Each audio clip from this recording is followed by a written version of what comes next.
안녕하세요, 공놀이TV입니다. 손흥민 선수는 그동안 많은 감독들과 만나서 좋은 관계를 유지해 왔습니다. 그런데 소속팀 감독인 적도 없는데 소속팀 감독 이상으로 화기애애하고 손흥민 선수와 만나면 부둥켜 안고 대화를 나누는 감독이 있습니다. 바로 리버풀의 클롭 감독인데요. 이 두 사람의 인연은 어디서부터 어떻게 시작됐고 어떻게 진행되고 있는지 알아봤습니다. 손흥민 선수는 커리어 내내 클롭 감독의 소속팀보다는 조금 약한 팀에 있었지만 특유의 역습 능력으로 클롭 감독을 늘 괴롭혔습니다. 두 사람의 첫 만남은 분데스리가 때부터 시작됐는데요. 지금으로부터 12년 전인 2010년 클롭은 도르트문트 감독이었고 손흥민 선수는 함부르크에서 프로 선수로 데뷔 시즌을 치르고 있었습니다. 같은 분데스리가에 있었기 때문에 최소한 두 번은 만날 수밖에 없었는데요. 그들의 첫 만남은 2010년 11월이었습니다. 클롭이 이끄는 도르트문트는 미넨마저 제치고 시즌 초반 선두를 질주 중이었고 손흥민 선수가 뛰던 함부르크와 경기를 치렀는데요. 도르트문트 홈에서 열린 이 경기는 2대0 도르트문트의 승리로 끝났지만 손흥민 선수는 후반 교체 투입되어 날카로운 돌파와 슈팅, 크로스를 선보여 눈길을 끌었습니다. 클롭 감독 역시 경기가 끝난 후 가진 인터뷰에서 손흥민은 매우 빠르고 위협적인 돌파 능력을 가진 선수다. 감각적이고 한 박자 빠른 플레이를 하는 선수이기 때문에 어느 수비진이라도 그를 쉽게 막기는 어려울 것이다 라고 밝히며 손흥민 선수를 처음 접한 소감을 전했는데요. 이때만 해도 클롭 감독은 손흥민 선수가 자신을 끊임없이 괴롭힐 줄은 몰랐을 것 같습니다. 당시 분데스리가 공식 홈페이지에서는 전반기 최고의 선수와 감독, 신인 선수 등을 뽑았는데요. 전반기 최고의 선수로는 도르트문트의 카가와 신지가 선정되었고 최고의 골키퍼는 살케 공사에서 뛰었던 노이어 골키퍼, 그리고 최고의 감독에는 클롭 감독, 최고의 데뷔에는 손흥민 선수가 뽑혔습니다. 그리고 후반기 2011년 4월 함부르크 홈에서 벌어진 경기를 앞두고 클롭 감독은 또 한 번 손흥민 선수에 대한 언급을 했는데요. 함부르크는 손흥민과 패트리치, 반니스텔로이, 헤레라를 보유하고 있고 이 공격진은 굉장한 선수들이다. 우리는 이 선수들이 공을 받지 못하도록 확실한 수비를 펼쳐야 한다 라고 밝혔습니다. 함부르크 공격진에 대한 전체적인 호평이라고 볼 수도 있지만 다른 선수들과 함께 이름을 같이 언급한 것만으로도 손흥민 선수가 신경 쓰이는 존재라는 것을 알 수 있는데요.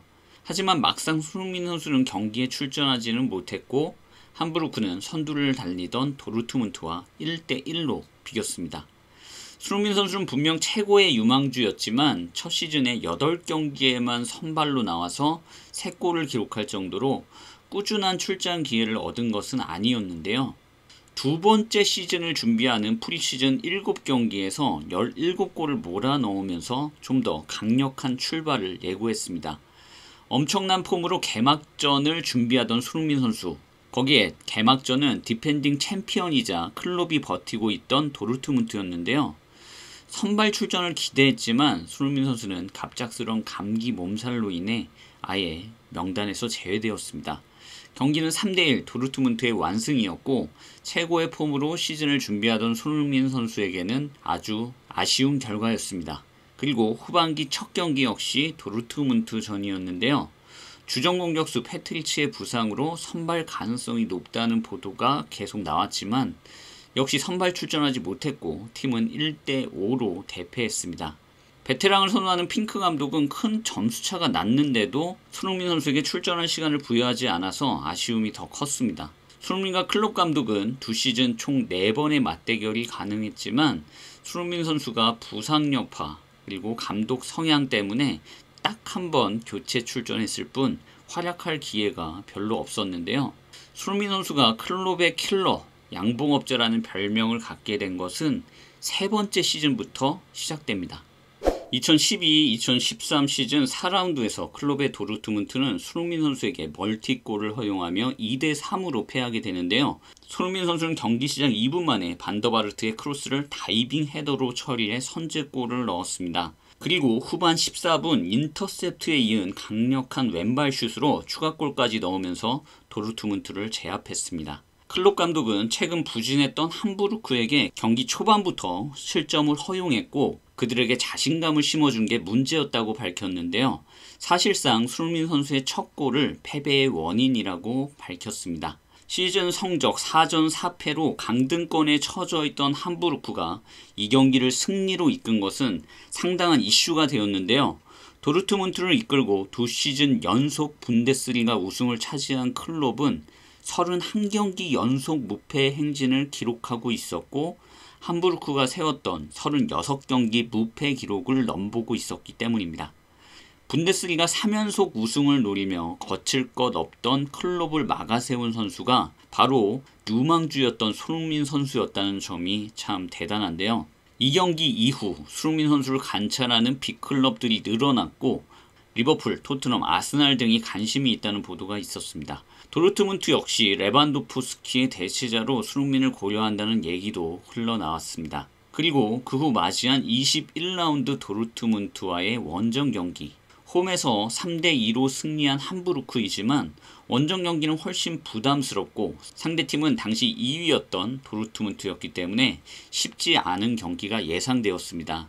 하지만 이 경기에서도 손흥민 선수는 다시 한번 멀티골을 기록하면서 유독 도르트문트의 강한 모습을 보여줬습니다.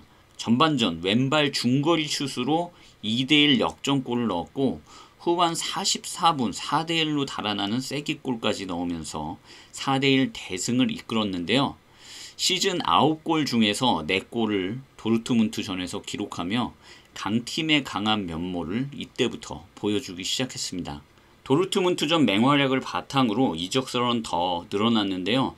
이 경기 이후 더욱더 노골적으로 도르트문트와 클롭 감독이 손흥민 선수를 원한다는 보도가 잇따랐습니다. 마리오 게체를 미넨으로 이적시킨 자금으로 손흥민 선수를 영입하려고 한다는 것이었는데요. 여러 클럽들이 손흥민 선수를 원했지만 독일 언론들은 손흥민 선수의 축구 스타일이 클롭 감독과 가장 잘 어울리기 때문에 도르트문트가 가장 적합한 행선지일 것이라는 분석을 내놓기도 했습니다. 그리고 여름 이적 시장이 다가오자 도르트문트와 토트넘이 손흥민 선수를 두고 경쟁 중이라는 보도도 나오면서 이적은 초읽기가 되었습니다. 당시 클롭 감독은 손흥민 선수 영입과 관련된 질문을 받고 다음 시즌을 위해 선수 영입을 준비하는 건 당연하다 라고 말했지만 확정되기 전까지 말하지 않겠다는 입장을 고수했는데요. 훗날 도르트문트 레전드들의 인터뷰에서 당시 클롭이 손흥민 선수를 영입하려고 했던 것은 확실한 팩트임을 알 수 있습니다. 도르트문트 레전드 리들레는 손흥민은 한국 역사상 최고의 선수다. 우리 팀 역시 손흥민을 영입하는 데 많은 관심이 있었다 라고 말했고 또 다른 레전드 리케는 리들레가 말했듯이 손흥민은 정말 대단한 선수다. 함부르크 시절 우리 팀을 상대로 득점도 했다. 클럽 감독 시절 실제로 손흥민을 영입하려고도 했다. 하지만 불행하게도 이루어지지는 않았다.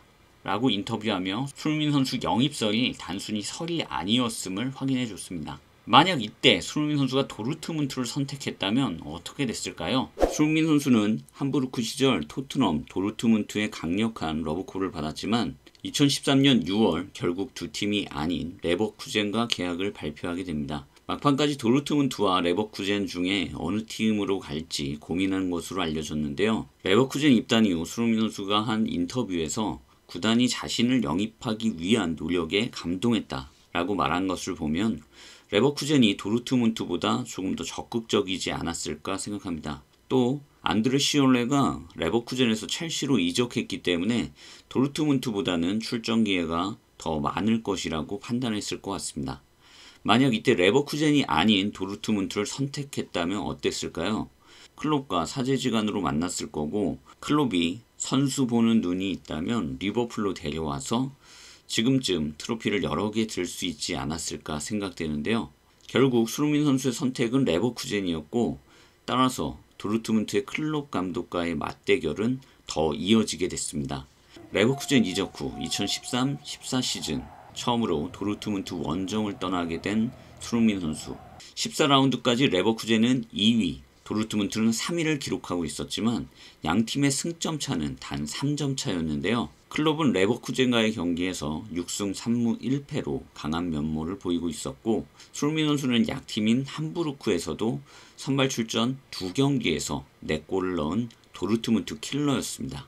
수루민 선수가 클롭 감독의 축구에 유독 강한 것은, 클롭은 공이 우리 골대 근처가 아니라 상대팀 골문 근처에서 놀아야 된다는 지론과 전방 압박을 강조하는 감독이었기 때문인데요. 수비 라인을 한껏 올려서 경기하기 때문에 빠른 스피드와 골 결정력이 좋은 손흥민 선수의 역습에 무너진 적이 많습니다. 클롭은 그런 손흥민 선수를 잔뜩 경계하고 나왔지만 손흥민 선수의 폼이 너무 좋았습니다.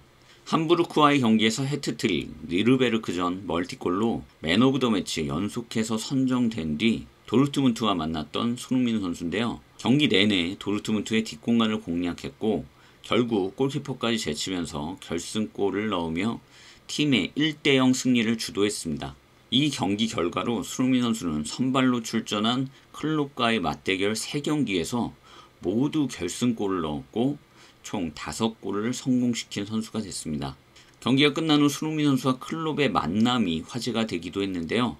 클롭이 다소 가격하게 끌어안으면서 국내 언론에서는 손흥민 선수에게 클롭이 복수한다는 표현을 쓰기도 했지만, 개인적으로는 영입하지 못한 아쉬움이 반영된 행동처럼 보였습니다. 도르트문트와의 맞대결에서 승점차를 벌린 레버쿠젠이지만 그 후 레버쿠젠보다 도르트문트의 성적이 더 좋아지면서 32라운드에서 다시 만날 때는 입장이 바뀌었습니다. 도르트문트는 챔스 티켓을 확보한 상태였고 레버쿠젠은 챔스 티켓 커트라인 4위를 간신히 유지하고 있었는데요. 양팀은 2대2로 비겼고 손흥민 선수는 비록 득점은 기록하지 못했지만 간결한 패스 플레이로 팀의 공격 속도를 높였습니다. 첫 번째 골은 코너킥으로 기점 역할을 했고 두 번째 골은 우측 공간으로 열어주는 플레이로 기점 역할을 해내면서 여전히 도르트문트와 클롭을 괴롭혔습니다. 그리고 레버쿠젠에서 맞는 두 번째 시즌, 다시 한번 클롭과 손흥민 선수는 개막전부터 만나게 되는데요. 도르트문트 홈 경기였지만 2대0으로 레버쿠젠이 승리를 거뒀고 손흥민 선수는 75분을 뛰면서 또 한 번 승리에 기여했습니다. 클롭과의 경기에서 손흥민 선수가 선발 출전하면서 얻은 성적은 5경기 4승 1무입니다. 무엇보다 상대 전력이 더 떨어지는 소속팀에서 거둔 성적이기 때문에 그 가치가 있는 것 같습니다. 한편 클롭은 레버쿠젠에 당한 개막전 패배 후 부진을 거듭하다가 전반기를 강등권인 17위로 마감하게 되는데요. 불과 몇 년 전까지 분데스리가 2연패를 한 클롭의 처참한 전반기였습니다. 분데스리가는 18팀이기 때문에 사실상 꼴찌와 다름없는 순위였는데요. 후반기 개막전 역시 손흥민 선수가 있는 레버쿠젠이었습니다. 하지만 손흥민 선수가 아시안컵으로 국대에 차출되면서 클롭과의 맞대결은 성사되지 않았습니다. 클롭은 후반기에 분발하면서 도르트문트를 7위로 이끌긴 했지만 결국 지휘봉을 내려놓기로 하는데요. 클롭은 다른 팀을 맞지 않고 휴식에 들어가기로 했고 손흥민 선수는 레버쿠젠을 떠나 토트넘과 계약하면서 프리미어리그로 무대를 옮겼습니다. 결국 손흥민 선수가 쌓아올린 클롭 상대 선발 경기 4승 1무 5골이라는 기록은 더 이상 업데이트되기 어려워 보였습니다. 하지만 클롭과 손흥민의 인연과 맞대결은 영국에서 3라운드가 기다리고 있었습니다. 손흥민 선수는 레버쿠젠에서의 세 번째 시즌에서 2경기만 치르고 토트넘과 계약하며 EPL에 입성했습니다. 9월 13일 프리미어리그 5라운드 썬더랜드전에서 데뷔전을 치른 손흥민 선수였는데요. 무대를 옮겼기 때문에 이제 클롭 감독과는 만날 일이 없을 줄 알았는데 클롭 감독은 휴식을 취하다가 리버풀 감독으로 10월 9일 전격 부임하게 됩니다. 영원히 못 볼 것 같았던 두 사람의 인연이었는데요. 한 달도 안 되는 시차를 두고 다시 같은 리그에서 경쟁해야 되는 상황이 벌어진 것입니다. 그리고 공교롭게도 클롭의 프리미어리그 데뷔전 상대는 토트넘이었고 손흥민 선수도 출격을 기다리고 있었는데요. 데뷔 시즌 부진의 원인으로 지목되었던 발바닥 부상에서 회복한 후 손흥민 선수의 복귀전이 유력한 상황이었습니다. 하지만 좀 더 완벽한 몸 상태로 복귀를 희망한 토트넘 구단의 뜻에 따라 손흥민 선수는 결장하고 맙니다. 결국 두 사람의 맞대결은 안필드에서 이루어졌는데요. 손흥민 선수는 클롭의 팀을 상대로 모처럼 맞은 선발 출전 경기에서 공격 포인트 없이 후반 20분 교체되어 나갔고 팀은 1대1로 비겼습니다. 손흥민 선수의 첫 시즌은 부상도 있었고 EPL에 적응하는 과정 중에 있었기 때문에 큰 활약을 펼치지 못한 것이 사실이고 리버풀을 상대로도 뚜렷하게 좋은 경기력은 아니었습니다. 그리고 토트넘에서의 두 번째 시즌 2016-2017 시즌 초반 손흥민 선수는 EPL 이적 후 한 시즌 만에 볼프스부르크 이적설이 나올 정도로 토트넘에 적응하지 못하는 상황이었습니다. 계속 남는다면 무언가 돌파구가 필요했는데요. 손흥민 선수는 리우 올림픽 출전으로 팀 합류가 조금 늦었고 3라운드에 리버풀을 만났습니다. 시즌 처음으로 교체 선수 명단에는 포함됐지만 손흥민 선수는 출전하지 못했고 팀은 1대1로 무승부를 기록했는데요. 라멜라가 선발로 나왔고 얀센, 윙크스와 신인 선수인 오누마가 교체 투입되었지만 손흥민 선수는 철저히 배제되었습니다. 하지만 이런 홀대가 자극제가 된 듯 손흥민 선수는 바로 다음 경기인 스토크 시티전 멀티골을 시작으로 4경기 연속 MOM을 차지하는 활약을 펼치며 프리미어 리그에서도 자신의 기량을 마음껏 펼치기 시작했습니다. 이런 활약을 바탕으로 EPL 진출 후 처음으로 이달의 선수상을 받았고 본격적으로 부스터를 가동하기 시작했는데요. 어느새 팀의 주축이 된 손흥민 선수는 10월에 있었던 리버풀과의 리그컵 16강전이 있었지만 양팀 감독 모두 주전들에게 휴식을 주며 1.5군을 출전시켰고 손흥민 선수 역시 출전하지 않았습니다. 하지만 리그 원정 경기에서는 선발 출전했는데요. 공격진에서 가장 활발한 역할을 소화했고 팀이 기록한 2개의 유효 슈팅을 모두 손흥민 선수가 기록할 정도로 가장 위협적인 모습을 보여줬지만 마네가 멀티골을 넣은 리버풀에게 0대2로 패하고 말았습니다. 그동안 클롭을 상대로 선발 출전하면 4승 2무로 패배가 없었던 손흥민 선수였는데 첫 패배를 기록하게 되었고 첫 3경기에서 5골을 넣었지만 이후 4경기에서 골을 기록하지 못했기 때문에 클롭 상대로 가졌던 강점이 사라진 거 아니냐고 생각할 수도 있지만 손흥민 선수의 활약은 크게 나쁘지 않았습니다. 2017-18 시즌부터는 손흥민 선수가 다시 클롭을 상대로 골 사냥에 나서게 됩니다. 지난 시즌 14골을 기록하며 팀의 주축이 된 듯 했지만 월드컵 최종 예선에서 2분 8부상으로 팀 합류가 늦어졌는데요. 첫 8라운드까지 선발 출전 기회는 단 3차례에 불과했고 득점도 기록하지 못한 상황이었습니다. 거기에 강팀과의 경기에서 3백을 즐겨 쓰던 포체티노 감독이 손흥민 선수를 윙백 자리에서 테스트하기 시작했는데요. 그 와중에 맞이한 9라운드 경기가 바로 리버풀전이었습니다. 경기 직전 가진 기자회견에서 클롭 감독은 토트넘의 전력에 대해 인터뷰했는데요. 토트넘은 케인, 알리, 에릭센 같은 선수를 보유하고 있다. 하지만 셋으로는 아무것도 할 수 없다. 미드필더에는 완야마, 덴벨레가 있다. 수비는 베르통원, 알드웨이럴트, 산체스가 지킨다. 이보다 나은 선수들을 찾기란 어렵다. 우승권에 근접한 스쿼드다. 라고 말했습니다. 데스크라인 중에 손흥민 선수만 쏙 빼서 언급했기 때문에 실망스러울 수 있는데요. 하지만 클롭은 손흥민 선수에 대해서는 특별히 시간을 내 추가적인 코멘트를 했습니다. 손흥민은 많은 시간 출전하지 못했지만 그가 뛰는 것을 실제로 보면 늘 경기를 결정할 수 있는 선수라는 것을 알 수 있다. 라고 말했는데요. 클롭의 멘트에서도 알 수 있듯이 손흥민 선수는 선발 출전 기회를 보장받지 못했고 선발로 나와도 늘 70분쯤에는 교체되어 나갔습니다. 거기에 3번의 선발 출전 경기에서 2번은 왼쪽 윙포워드, 1번은 왼쪽 윙백이었습니다. 클롭의 표현대로라면 경기를 결정지을 수 있는 선수를 윙백 자리에 두는 것은 포체티노의 실책성 선수 기용이었는데요. 그 전 시즌에도 첼시와의 FA컵 준결승 때 손흥민 선수를 윙백으로 쓰다가 실패로 돌아갔음에도 손흥민 윙백 기용에 대한 미련을 버리지 못한 것입니다. 포체티노는 케인 원톱일 때는 손흥민 선수를 왼쪽 윙포워드로 기용했지만 3백일 때는 케인과 알리 투톱을 선호했기 때문에 손흥민 선수가 자꾸 밀려나게 됐습니다. 그런데 이날은 강팀과의 경기였고 3백일 것이 뻔했기 때문에 손흥민 선수가 선발이라면 윙백으로 출전할 것 같다는 예상이 지배적이었는데요. 하지만 웬일로 포체티노 감독은 케인의 짝으로 손흥민 선수를 선택했고 이 선택이 적중했습니다.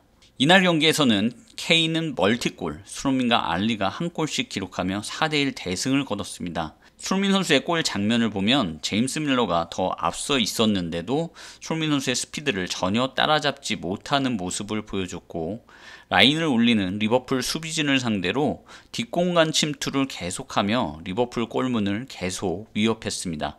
골 결정력만 좋았다면 전반에만 해트트릭을 기록할 수 있었는데요.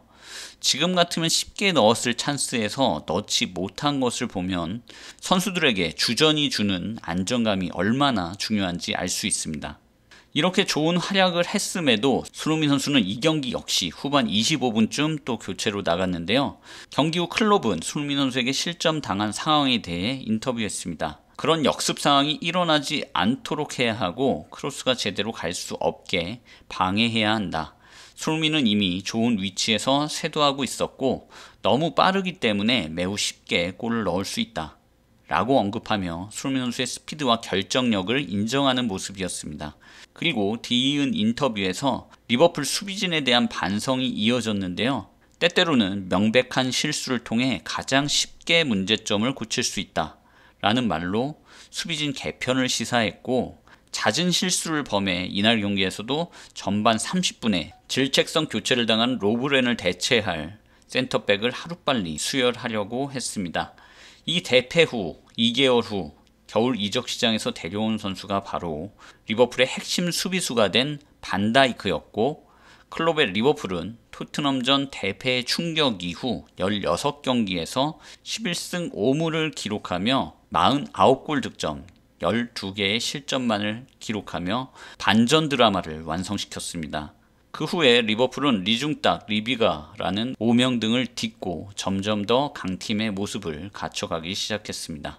클롭이 패배로부터 배웠다면 손흥민 선수는 시즌 첫 골, 그리고 윙백이 아닌 공격수로의 가치를 인정받은 경기였기 때문에 이 경기가 큰 변곡점이 되었습니다. 포체티노 감독은 이 경기에서 손흥민 선수를 투톱으로 기용한 것을 두고 대단한 전술가로 칭송받았지만 원래부터 윙백으로 활용하면 안 되는 자원이었고 자기 포지션에서 뛰게 했을 뿐이었는데요. 포체티노는 이날 이후 더 이상 손흥민 선수를 윙백으로 쓰지 않고 공격수로 쓰게 됩니다. 사실 그 이유는 리버풀전에서 해리 케인이 햄스트링 부상을 당했기 때문인데요. 케인이 부상당하는 순간마다 공백을 잘 메우던 손흥민 선수의 존재는 토트넘에서 매우 중요해졌습니다. 이제 클롭과의 선발 맞대결 전적은 5승 2무 1패가 되었고 6골을 기록하게 되었는데요. 이젠 안필드에서의 승리가 필요했습니다. 하지만 이번에도 토트넘은 승리를 챙기진 못했는데요. 2대2 무승부로 경기는 끝이 났고 손흥민 선수는 공격 포인트는 기록하지 못했지만 찬스를 많이 만들어내며 제 몫을 했습니다. 언론에서도 훌륭한 기술로 리버풀 수비를 끊임없이 공경에 빠뜨렸다. 클롭이 손흥민 때문에 전술 변화를 해야만 했다. 공이 투입되면 늘 위협적이다. 토트넘의 반등에 기폭제였다. 라는 평가를 하며 골을 넣은 케인과 함께 팀 내 최고 평점을 주었습니다. 늘 70분쯤 교체되던 손흥민 선수가 92분을 소화하며 풀타임에 가까운 활약을 했다는 것은 그만큼 팀의 주축 공격수로서 인정을 받고 있다는 것을 뜻하고 위상이 달라졌음을 느끼게 해준 교체였습니다. 손흥민 선수는 토트넘의 자리 잡기까지 클롭과의 맞대결에서 1승 2무 1패를 기록하며 호각세를 보였고 한 골만 넣는데 그쳤지만 그래도 상대적으로 리버풀전 활약이 나쁘지 않았던 것을 감안하면 클롭 상대로 강한 면모는 이어왔다고 할 수 있습니다. 2018-2019 시즌은 토트넘과 리버풀이 5라운드에서 만나게 됩니다. 리버풀의 클롭은 시즌 4경기 전승에 실점은 1점밖에 없는 짠물 수비를 펼치고 있었는데요. 손흥민 선수의 킬러 본능이 필요한 때였지만 아시안게임에서 금메달을 따고 팀에 복귀한 시점이었기 때문에 20분 정도만 소화했고 팀도 1대2로 패하고 말았습니다. 그리고 이어진 리버풀 원정 경기에서도 똑같은 경기 결과를 얻었는데요. 손흥민 선수는 A매치 일정을 치르고 복귀했고 포체티노는 또 한 번 손흥민 선수에게 후반전 20분 정도만 뛸 수 있는 기회를 줬습니다. 그리고 팀은 마찬가지로 1대2로 패했습니다. 물론 A매치에 따른 피로도를 감안해야 하지만 1위와 3위의 대결이었기 때문에 손흥민 선수를 선발 기용하지 않은 것은 아쉬움으로 남는데요. 팀 내에서 결정력이 제일 좋은 선수가 빅매치에서 2경기 다 교체 출전한다는 건 전력의 큰 손실이기 때문입니다. 그리고 무리뉴와 콘테 체제에서는 손흥민 선수가 A매치 이후에도 줄곧 선발로 출전해서 항상 맹활약을 했기 때문에 포체티노 시절 손흥민 선수의 A매치 이후 기용 문제는 아쉬움으로 남습니다. 이 시즌 안필드 원정 경기에서 리버풀이 얼마나 손흥민 선수의 결정력을 두려워하는지 잘 알 수 있는 장면이 있었는데요. 후반 39분 역습 장면에서 시스코와 손흥민 선수가 반다이크를 앞에 둔 2대1 상황을 맞았습니다. 반다이크는 손흥민 선수의 결정력을 의식해 시스코가 손흥민 선수에게 패스하지 못하도록 막고 차라리 시스코에게 찬스를 오픈해 직접 슈팅을 유도했습니다. 그리고 그 슛은 결국 골대를 외면했고 이 수비로 인해 실점하지 않으면서 리버풀이 승리할 수 있었는데요. 경기가 끝난 후 반다이크는 손흥민은 그런 상황에서 늘 골을 넣는 선수이기 때문에 손흥민보다는 시스코가 슈팅하도록 유도했다라고 인터뷰했고 클롭 감독은 후반전에 경기 내용이 좋지 않아서 실점한 것이 놀랍지 않다. 손흥민이 투입된 후 경기가 쉽지 않았다. 라고 밝혔습니다. 영국 언론들 역시 손흥민이 교체 투입된 후 빠른 스피드와 움직임을 통해 리버풀 수비에 문제를 일으켰다. 라고 평가하기도 했는데요. 클롭 감독으로서는 한 시즌 손흥민 선수와 리그에서 2번 만날 수 있는데 그 시기가 늘 A매치 이후였다는 것에 감사했을 것 같습니다. 그런데 이 시즌에는 토트넘과 리버풀 사이에 더 중요한 경기가 하나 더 잡히게 되는데요. 리그컵, FA컵도 아니고 무려 챔피언스 리그 결승에서 두 팀이 만난 것입니다. 토트넘은 손흥민 선수의 맹활약으로 맨시티를 잡고 아약스에게 기적적인 승리를 기록했고 리버풀은 바르셀로나와의 준결승에서 원정 경기 0대3의 열세를 4대0 극적으로 뒤집고 결승에 진출했습니다. 손흥민 선수와 클롭 감독 모두 생애 첫 챔피언스 리그 트로피 획득을 눈앞에 둔 상황이었는데요. 결승전이 펼쳐지기 직전 서로의 인연과 관련된 인터뷰를 남기기도 했습니다. 한 기자가 클롭 감독에게 토트넘에는 독일 출신 선수와 지도자가 없기 때문에 리버풀을 응원하는 독일 팬들의 응원을 느끼는지 물었는데요. 여기에 대해 클롭은 갑자기 손흥민 선수에 대해 언급했습니다. 손흥민은 분데스리가 선수였다. 그는 한국인이고 군대까지 갈 뻔했지만 그는 독일어를 완벽하게 한다. 완전 독일 사람처럼 한다. 라고 말하며 그동안 손흥민과 독일어로 의사소통을 꾸준히 해왔음을 알 수 있게 해줬고 손흥민 선수는 분데스리가에서 배출된 선수임을 강조했습니다. 한편 손흥민 선수는 독일 키커지와의 인터뷰에서 나는 클롭을 상대로 많은 골을 넣었고 챔스 결승에서도 그러길 바라고 있다. 라고 밝히며 챔스 우승에 대한 간절한 마음을 표현했는데요. 리버풀과의 리그 2경기에서 연속해서 선발 제외됐던 손흥민 선수. 챔스 결승에서는 선발 출전해서 토트넘에서 가장 좋은 활약을 펼쳤습니다. 하지만 토트넘은 팀 간 전력차를 극복하지 못하고 0대2로 패하고 말았습니다. 경기 후 클롭 감독은 아쉬움에 눈물을 흘리고 있는 손흥민 선수를 꼭 안아주며 위로해줬는데요. 손흥민 선수는 클롭 상대로 선발 출전한 경기에서 두 번째 패배를 당했고 이 패배는 가장 뼈아픈 패배였습니다. 챔스에서 패한 바로 다음 2019-2020 시즌 안필드에서 열린 10라운드에서 손흥민 선수는 챔스에서 당한 패배를 반드시 서력하겠다는 의지를 불태웠는데요. 전반 1분 시작하자마자 중거리 슈팅을 때렸고 골대 맞고 나온 공을 케인이 헤더로 밀어넣으면서 선제 득점에 기여했습니다. 후반 3분에는 손흥민 선수가 골키퍼까지 제친 후 때린 슛이 또 한 번 아쉽게 골대를 맞췄고 이번엔 득점으로 연결되지 못했는데요. 그 후 토트넘은 리버풀의 공세를 견디지 못하고 결국 1대2 역전패를 당했습니다. 후반 초반에 골대를 맞춘 슈팅이 득점에 성공해서 달아났다면 경기가 더 쉽게 풀릴 수 있었기 때문에 아쉬운 결과였는데요. 포체티노 감독 역시 손흥민의 골이 들어갔다면 2대0 또는 3대0으로 이길 경기였다 라고 인터뷰하며 아쉬워했고 클롭 감독도 경기가 끝난 후 손흥민을 상대로 어려운 경기를 했다. 손흥민의 슈팅은 좋았지만 골대를 맞은 것은 우리에게 행운이었다. 골키퍼 알리송이 고생이 많았던 경기였다 라고 밝혔습니다. 손흥민 선수의 활약으로 패배할 뻔한 경기였음을 인정했습니다. 반다이크 역시 생각보다 어려운 경기였다. 특히 손흥민이 환상적이었다 라는 발언을 하며 또 한 번 손흥민 선수의 활약을 인정했습니다. 2019-2020 시즌은 토트넘에게는 시련의 시즌이었습니다. 챔스 결승전에서 패배한 후유증으로 팀 정비가 제대로 되지 않았고 부진한 경기를 이어가다 결국 포체티노가 경질되고 말았습니다. 포체티노가 경질되자 리버풀 팬들은 이때가 기회라며 손흥민 영입을 촉구하기도 했는데요. 하지만 손흥민 선수가 클롭과 함께 리버풀에서 활약하기는 어려웠습니다. 새로 부임한 감독의 구상에서 빠진다면 모르겠지만 후임으로 들어온 무리뉴 감독은 포체티노 감독보다 더 손흥민 선수를 신뢰했고 역습할 때 손흥민은 세계 최고라는 찬사를 보내며 손흥민 선수의 장점을 적극 활용했는데요. 무리뉴 감독은 손흥민 선수의 역습 능력과 골 결정력을 활용한 전술로 재미를 받고 손흥민 선수는 보다 많은 출전 시간과 득점을 기록할 수 있었습니다. 반면 리버풀은 챔스 우승 후 더욱더 강력한 팀이 되었고 프리미어리그 첫 우승은 물론 무패 우승과 역대 최다 승점 팀이 될 가능성까지 거론될 정도로 승승장구했는데요. 그런 예상이 당연한 이유는 시즌 20경기에서 19승 1무라는 압도적인 성적을 쌓아가고 있었기 때문입니다. 토트넘은 8승 6무 7패로 7위, 두 팀의 승점 차는 이미 28점 차로 벌어진 상태에서 만났는데요. 토트넘은 케인이 부상까지 당해 결장하기 때문에 대부분 리버풀의 승리를 예상했습니다. 그리고 그 예상은 빗나가지 않았습니다. 1대0 리버풀의 승리로 끝이 났고 리버풀은 무패를 유지할 수 있었습니다. 하지만 토트넘은 괜찮은 경기력을 보여줬습니다. 점유율에서는 압도적으로 밀렸지만 리버풀보다 더 많은 슈팅을 기록했는데요. 손흥민 선수는 좋은 경기력으로 많은 슈팅을 시도했지만 득점에는 성공하지 못했습니다. 이로써 손흥민 선수는 클롭이 이끄는 팀과 선발 출전한 경기에서 5승 3무 4패 6골을 기록하게 됐습니다.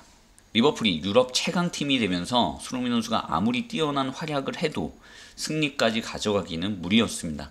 클롭의 리버풀은 토트넘보다는 몇 수 위의 클럽이라는 점을 감안해야 할 것 같은데요. 리버풀은 이 시즌 수건이었던 프리미어리그에서 첫 우승을 달성했고 그 중심에는 클롭 감독이 있었습니다. 반면 토트넘은 시즌 성적 6위를 기록하면서 챔스 티켓마저 따내지 못했고 손흥민 선수의 챔스 활약을 볼 수 없게 되자 이적을 요구하는 팬들이 꽤 늘었습니다. 하지만 토트넘에서 계속 정착한 손흥민 선수 2020-2021 시즌은 출발이 매우 좋았습니다. 시즌 초반 포트트릭을 터뜨리면서 득점 랭킹 상위권을 꾸준히 유지했고 토트넘도 시즌 초반 연승 모드였습니다. 12라운드까지 두 팀이 승점이 같고 득실차로 나란히 1, 2위를 달리고 있는 상황에서 리버풀을 만났는데요. 토트넘이 가장 힘들어하는 안필드 원정 경기였습니다. 클롭은 경기 전 인터뷰에서 케인이 토트넘 공격에서 힘을 못 쓰게 하는 게 중요하다. 하지만 어려운 일이다. 손흥민을 막는 것도 마찬가지다. 현재 둘의 콤비네이션은 완벽하다. 토트넘은 정말 장점이 많은 팀이다. 이 강한 팀을 상대로 승리를 노리겠다. 라는 말로 절정의 기량을 뽐내던 송케 조합을 극찬했습니다. 이 경기에서 손흥민 선수는 클롭의 리버풀을 상대로 모처럼 득점에 성공하며 득점 선두로 올라섰지만 토트넘은 1대2로 지면서 1위 자리를 리버풀에게 내줬는데요. 클롭 감독은 손흥민 선수의 골을 두고 20번 넘게 돌려봤지만 오프사이드였다 라며 VAR 판정 결과에 대한 불만을 토로하기도 했습니다. 하지만 클롭 감독은 토트넘은 역습 괴물이었다 라고 인정하며 역습 능력이 뛰어난 손흥민 선수의 활약을 또 한 번 인정했습니다. 이 경기에서 손흥민 선수는 골 장면 외에도 베르바인과 케인에게 결정적인 어시스트를 제공하면서 팀이 이길 수 있는 기회를 계속 창출해냈지만 또 한 번 리버풀의 벽을 실감해야 했습니다. 모처럼 클롭 상대로 골을 기록하긴 했지만 클롭 상대 성적이 5승 3무 5패로 승률 50% 균형이 맞춰졌고 클롭 상대로 4연패를 당한 경기이기도 했는데요. 손흥민 선수가 골을 넣고도 패한 유일한 경기이기도 합니다. 손흥민 선수의 선수 생활 내내 클롭 감독은 같은 리그에 있었기 때문에 수상자로 같이 선정되기도 했는데요. 이 시즌엔 피파 어워즈라는 큰 무대에서 손흥민 선수는 푸스카스상을 받았고 클롭 감독은 감독상을 받으면서 또 다른 인연을 쌓아갔습니다. 그리고 후반기 양팀의 맞대결, 이번엔 토트넘이 6위, 리버풀이 5위인 상태에서 만났는데요.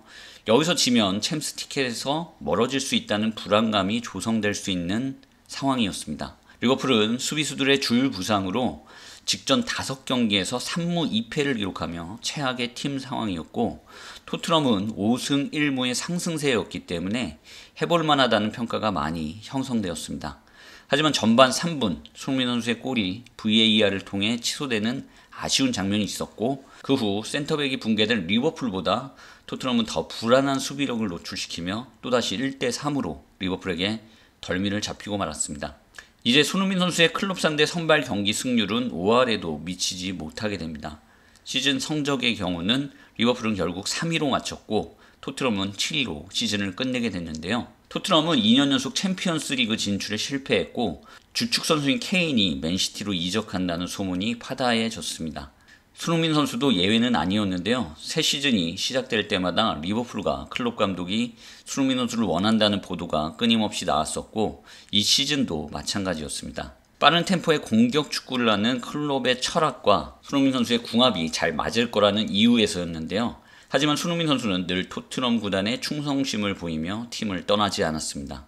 클롭과 손흥민 선수의 인연은 2021-2022 시즌 더욱더 부각되었습니다. 맞대결을 할 때마다 두 사람의 스킨십이 화제가 되었는데요. 토트넘 홈에서 벌어진 1차전 경기에서 손흥민 선수가 1대2로 지고 있는 상황에서 알리송 골키퍼를 제치고 2대2 동점골을 넣으면서 팀의 무승부를 이끌었습니다. 전력상 앞서 있지만 리버풀이 상당히 고전한 경기였고 토트넘의 중심엔 손흥민 선수가 있었습니다. 클롭 감독 역시 볼을 소유한 후 케인과 손흥민에게 연결되는 플레이에 고전했다라고 인정했는데요. 클롭 감독은 이날 역시 심판 판정에 상당히 예민했습니다. 로버트슨에게 퇴장을 줬으면 케인에게도 퇴장을 줘야 한다는 것이었는데요. 하지만 심판 판정에 민감하던 클롭 감독이 손흥민을 보고서는 환하게 웃으면서 대화하는 모습이 포착됐고 이들의 모습은 큰 화제가 됐습니다. 그 모습을 본 많은 사람들이 클롭 감독이 영입 제안을 하지 않았을까라는 추측도 무성했는데 독일어로 의사소통이 가능한 두 사람이기 때문에 독일어로 뭔가 농담을 했을 가능성이 커 보입니다. 리그 후반기에서 토트넘과 리버풀은 외나무다리에서 만납니다. 리버풀은 4경기를 남겨둔 시점 맨시티와 승점 1점 차로 우승을 다투고 있는 상황에서 토트넘을 만나게 됐고 토트넘은 4위 아스날에게 승점 2점을 뒤진 채 리버풀을 상대해야 했습니다. 리버풀은 일단 다 이겨놓고 맨시티가 한 번이라도 미끄러지기를 바라야 했고 토트넘은 이날 이기고 아스날전을 이겨야만 자력으로 챔스 진출을 할 수 있고 비기거나 지면 아스날에게 이겨도 자력 진출은 불가능한 상황이었습니다. 경기 결과는 이미 다 알고 있듯이 손흥민 선수의 선제골로 앞서 나가다가 디아즈에게 동점골을 허용하며 1대1 무승부가 됐는데요. 토트넘은 리즈에게 승리한 아스날과 승점 4점 차로 벌어지게 되며 4위 싸움에서 절대적으로 불리한 위치가 됩니다. 물론 토트넘이 아스날에게 승리하고 아스날이 뉴캐슬에게 지면서 극적으로 챔스 티켓을 가져오긴 했지만 그런 상황이 안 벌어졌다면 이날 무승부는 상당히 안타까운 경기 결과였을 것입니다. 토트넘에게 이길 수 있는 기회가 충분히 있었기 때문입니다. 리버풀에게는 우승의 희망을 앗아간 경기였는데요. 맨시티와의 승점차가 3점으로 벌어졌고 골득실차에서는 따라잡을 수 없는 수치였기 때문입니다. 하지만 결과적으로는 맨시티가 웨스트햄에게 승점을 드롭했고 승점 1점 차로 간신히 우승했기 때문에 만약 이날 리버풀이 토트넘에게 승리했다면 승점 1점이 3점이 되면서 리그 우승 트로피는 리버풀이 가져갔을 것입니다. 이 경기가 끝난 후 리버풀의 클롭 감독은 토트넘이 미친 역습으로 우리를 이길 수도 있는 경기였다. 토트넘은 역습에 최적화된 월드클래스 스트라이커를 보유하고 있다. 막기가 쉽지 않다. 라고 말하며 손흥민 선수를 또 한번 극찬했는데요. 경기 후 손흥민 선수와 포옹하고 안필드 경기장을 가리키며 뭔가를 말하는 듯한 모습이 또 한번 화제가 되기도 했습니다. 아마도 이곳은 특별하다. 이곳으로 올 생각이 없냐? 라는 뉘앙스로 손흥민 선수에게 말했을 가능성도 있지 않을까 합니다. 이 시즌 리버풀은 토트넘과의 2경기에서 모두 무승부를 기록했고 2경기에서 모두 손흥민 선수의 득점이 결정적이었습니다. 이렇게 승점 4점을 드롭한 클롭 감독은 결국은 손흥민 선수의 득점을 막아내지 못한 것이 아쉬울 법합니다. 리버풀과의 경기는 팀은 비록 승리하지 못했지만 손흥민 선수에게는 인상적인 날이었습니다. 프리미어리그 진출 이래 처음으로 20호 골을 넣으면서 득점왕에 조금 더 다가갔고 홈과 원정에서 모두 골을 기록하며 모처럼 클롭 킬러로서의 면모를 재확인시켜줬습니다. 이제 손흥민 선수가 클롭 상대로 넣은 골은 총 9골인데요. 아직도 손흥민 선수와 클롭은 같은 리그에 있기 때문에 두 자릿수 득점도 충분히 가능할 것 같습니다. 이번 시즌 토트넘이 우승을 노리는 클럽으로 변모할 가능성이 있는 만큼 리버풀과 좀 더 극적이고 치열한 승부가 펼쳐질 것 같은데요. 그럴 때마다 손흥민 선수와 클롭 감독 두 사람의 질긴 인연은 계속 화제가 될 것 같습니다. 이번 시즌 일정을 보면 토트넘과 리버풀은 15라운드와 34라운드에서 만나게 되는데요. 라운드 후반에 만나는 만큼 두 팀의 경기는 또 한 번 중요한 길목에서 성사될 가능성이 높아 보입니다. 이번 시즌 손흥민 선수와 클롭은 또 어떤 스토리를 써나가게 될까요? 일단 손흥민 선수가 클롭 상대 두 자릿수 득점에 성공하면서 어떤 컵이라도 들어 올렸으면 좋겠고, 클롭은 손흥민 선수를 영입하지 못한 아쉬움을 나중에 한국 국가대표팀에서 풀어보는 게 어떨까 싶습니다. 아마도 카타르 월드컵 다음은 손흥민 선수의 마지막 월드컵이 될 것 같은데요. 물론 클롭이 대한민국 국대를 맡는다는 상상은 실현 가능성이 거의 없는 일이지만 상상만으로도 설레는 일입니다. 이것으로 클롭과 손흥민 선수의 인연 모두 마치겠습니다. 정말 역대급으로 길게 영상을 제작해서 오랜 시간이 걸렸는데요. 지루하지 않게 시청해 주셨으면 좋겠습니다. 긴 영상 시청해 주셔서 진심으로 감사드립니다.